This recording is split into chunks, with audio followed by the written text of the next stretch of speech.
This is GARIS, Masculist, MGTOW flyers. That is 2 3-page essays on the themes of masculism and MGTOW, written by and read aloud by Prof. Dr. Hugo de GARIS. This is flyer number 9-8, entitled Restructuring Universities with MGTOW Principles. Description.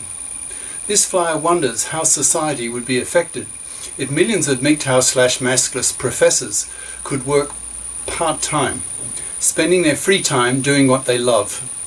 Society would become hugely more creative, benefiting everyone. For the flyer itself. Restructuring universities with MGTOW principles.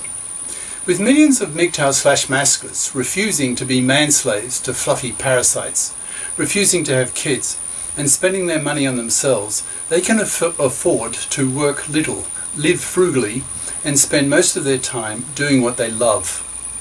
In earlier flyers, I've spoken about new lifestyles for MGTOWs/masculists, such as tway-tweffing, arcing, circing, etc. In this flyer, I will talk about how universities can be restructured, given that there are millions of men living new lifestyles that universities can take advantage of, and vice versa. I've been retired for 5 years. So I wrote this 2 years ago. I notice that now I'm free to do what I like. My creativity and productivity has soared. I now do what I love doing, so I'm much more motivated to do what I'm choosing to do. Lately, I've been taking a pile of books to my neighbourhood park with my camp chair and spend the afternoons reading and studying PhD level pure math and math physics in preparation for making YouTube lecture course videos at PhD level for students around the world to teach themselves these subjects at that level for free. I've wondered recently, if there were millions of men like me who spend their time doing what they really love doing, rather than doing what they have to do to earn a wage, paid by some employer who dictates to the employee what the employer wants him to do, then what would society be like? I think it would be far more creative. Ideas would be generated far more quickly, as millions of men have time and motivation to think and dream up new ideas and procedures. My thoughts drifted to the question, how might universities take advantage of these MGTOW creative men? I began to dream up the following suggestion. MGTOWs tend to live rather frugally. They usually trade off income for free time. So if they had a university job, that job could be half-time or even less. For the rest of their time, they would not be paid, but would be free to think about whatever they found interesting. They would be thinking about things that their university has no control over. When such a MGTOW is working at his university, he's being paid to think about ideas that concern his specialty. He's a specialist. But what about ideas he dreams up that come to him that are outside his specialty? If they are good ideas, he should try to publish them. Such outside specialty ideas benefit society, so universities should reward their employees for having them. So the idea occurred to me that universities should reward employees financially for having good outside ideas, as judged by being published in good journals, or for writing books that are well peer-reviewed.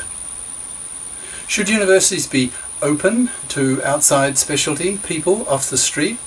I don't think so. The reality is that most people are stupid and ignorant compared to university research professors, so universities would not want having their time wasted by stupid, ignorant people trying to push their low intelligence, low knowledge ideas onto them. There's a funny YouTube video which claims, half jokingly, that is half serious, that the purpose of the public education system is to select university professors. Maybe a quarter of bachelor students are selected to be master's students.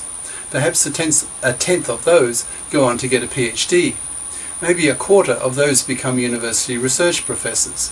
So by listening to outside specialty ideas coming from people who have already been highly selected by becoming university researcher professors, universities are much less likely to have their time wasted.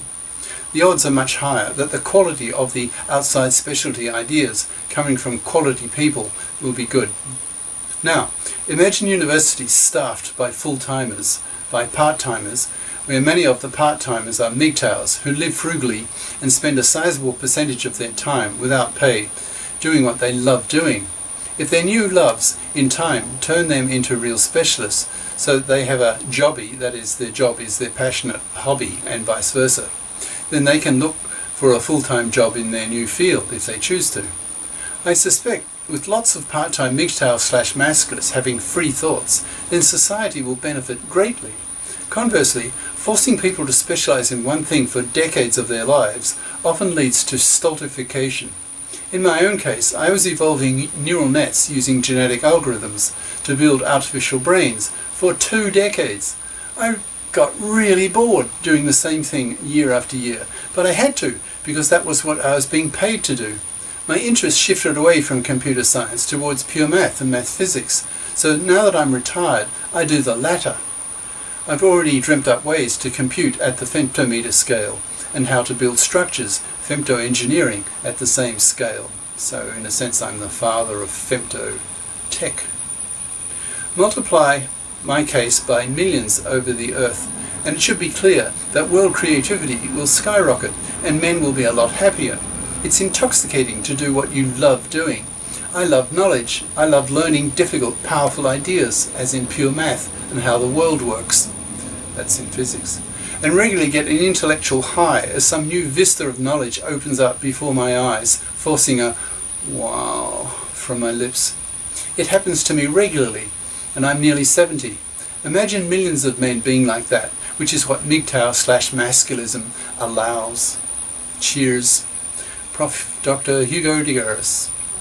Email profhugodegaris@yahoo.com. Website profhugodegaris.wordpress.com. YouTube channel name de GARIS, Masculist, MGTOW, Flyers. Ciao.